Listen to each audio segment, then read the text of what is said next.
Le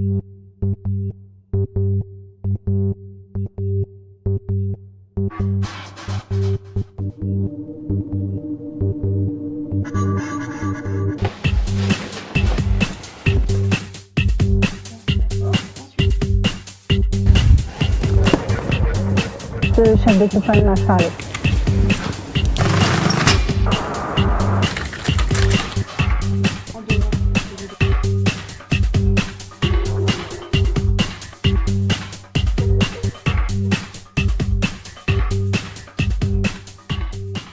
Je suis d'abord rentrée sapeur-pompier volontaire. J'avais 18 ans, je travaillais le week-end dans un restaurant. Et les pompiers de la petite ville où j'étais venaient souvent manger dans ce restaurant. Je les entendais tout le temps parler de leurs interventions, de leur formation. Et je pensais pas qu'on recrutait des femmes chez les pompiers. Et au cours d'une conversation, l'un d'entre eux m'a dit « Mais pourquoi tu franchis pas le cap? Pourquoi ne deviendrais-tu pas sapeur-pompier volontaire avec nous ?» Et là, je me suis lancée et j'ai adoré tout ce que j'ai appris. J'ai adoré les formations, l'esprit d'équipe, la cohésion. J'ai la chance aujourd'hui d'être sapeur-pompier professionnel.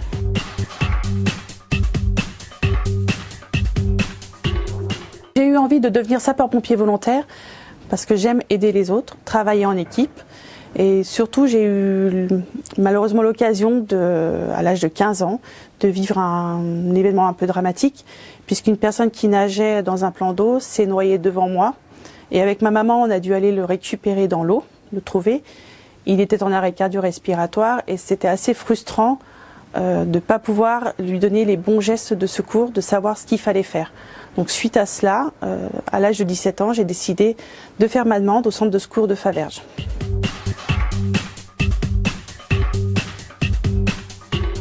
J'ai souhaité devenir sapeur-pompier par vocation. Pour moi, c'était une évidence. J'aimais l'idée d'aider les gens et de porter secours. Le fait de travailler en équipe, de pouvoir prendre à terme des responsabilités ont conforté mon choix.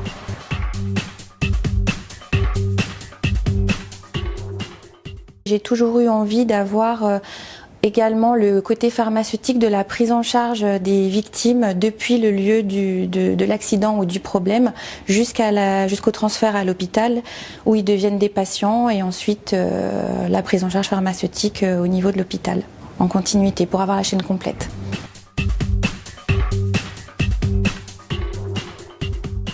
À l'âge de 19 ans, je suis rentrée sapeur-pompier volontaire. Donc j'avais mon boulot à côté, je travaillais beaucoup dans le domaine du social. Mais cette vie-là, elle me satisfaisait pas pleinement. Et l'année dernière, un concours de sapeur-pompier professionnel qui s'est ouvert. Donc j'ai tenté ma chance et j'ai bien fait puisqu'aujourd'hui je suis en formation de sapeur-pompier professionnel.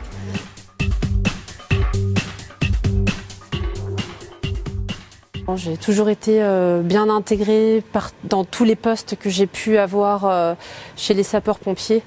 Je me sens complètement reconnue, estimée et je me sens complètement à ma place dans mon métier. Je suis rentrée chez les sapeurs-pompiers il y a plus de 25 ans, donc il n'y avait pas beaucoup de femmes. L'intégration, par conséquent, était un petit peu plus difficile. Il fallait faire sa place, il fallait montrer qu'on était capable de faire aussi bien, voire même mieux qu'eux. Il y a de plus en plus de personnel féminin, ce qui fait que les hommes ont eu beaucoup plus l'habitude de leur présence et s'aperçoivent que finalement, elles ont tout autant leur place que eux dans les véhicules. Quand j'ai déménagé, que je suis arrivée dans le 74 il y a 10 ans, j'ai pris contact avec l'équipe du SDIS 74 qui m'a accueilli bras ouverts et qui m'a confié quelques missions et ça s'est bien passé. Je pense que tout sapeur-pompier doit faire ses preuves. Donc pour être intégré au sein d'une caserne, je pense que pour une femme, il faut faire un peu plus ses preuves au départ. Mais une fois qu'elles sont faites, on peut aussi bien être intégré au sein d'un groupe.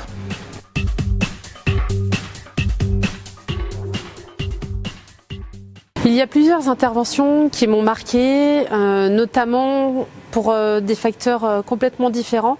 Par exemple, un papy de 84 ans qui voyait la maison dans laquelle il est né partir en fumée. Son désespoir à ce moment-là m'avait beaucoup touchée. Il y a régulièrement des interventions qui nous marquent. Mais à des degrés différents, il faut juste savoir ne pas garder cela au quotidien en mémoire. Il y a plusieurs interventions qui m'ont marqué, surtout lorsqu'elles touchent des enfants. C'est beaucoup plus prenant émotionnellement. Mais pour moi, la plus marquante, c'est mon premier accouchement, où pour une fois, on voit arriver la vie et pas la voir partir. Et c'est une intervention que je pense que beaucoup de sapeurs-pompiers aimeraient faire. Alors, si je dois en retenir qu'une seule, ça serait probablement un embrasement généralisé en feu de forêt où nous portions assistance à un groupe en détresse. L'intervention la plus marquante pour moi a été l'explosion d'un immeuble à Annecy fin 2018, pendant laquelle j'étais d'astreinte et on m'a téléphoné dans la nuit pour apporter des médicaments en urgence pour renforcer la prise en charge pharmaceutique au niveau des intoxications aux fumées. Et étant sur place, j'ai pu découvrir l'articulation des différentes spécialités de sapeurs-pompiers, les opérations de commandement. Ouais, je suis fière de porter cet uniforme. Ça m'apporte aussi beaucoup au quotidien parce que je suis obligée de m'entretenir physiquement, de faire du sport, de tout le temps devoir donner le meilleur de moi-même. Quand on est sapeur-pompier professionnel, on se doit d'avoir des connaissances par rapport à notre travail, une condition physique de façon à être le plus compétent possible. Ouais, je suis fière de faire ce métier. Je regrette vraiment pour rien au monde d'avoir choisi cette voie.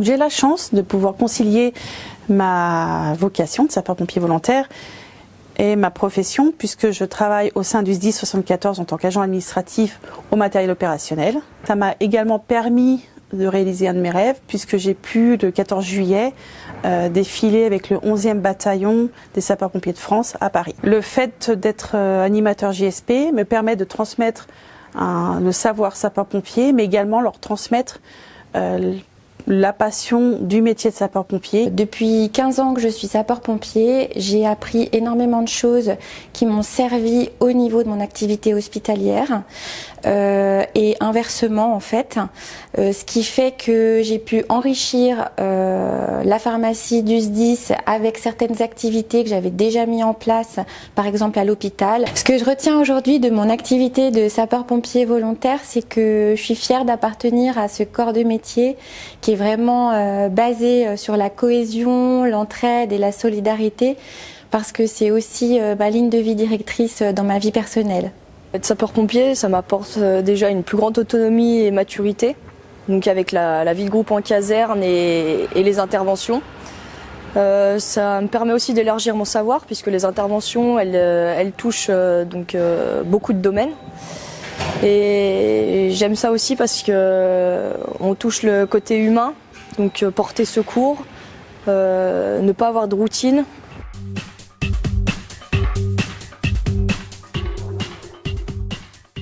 Je conseille vivement à toutes les femmes qui ont envie de devenir sapeur-pompier, que ce soit volontaire ou professionnel, de le faire, car c'est un véritable enrichissement. Je leur conseillerais vraiment d'aimer ce qu'elles font, de donner le meilleur d'elles-mêmes et aussi d'être conscientes de leurs compétences, de leurs forces, mais aussi de leurs faiblesses, afin de réussir au mieux leur carrière.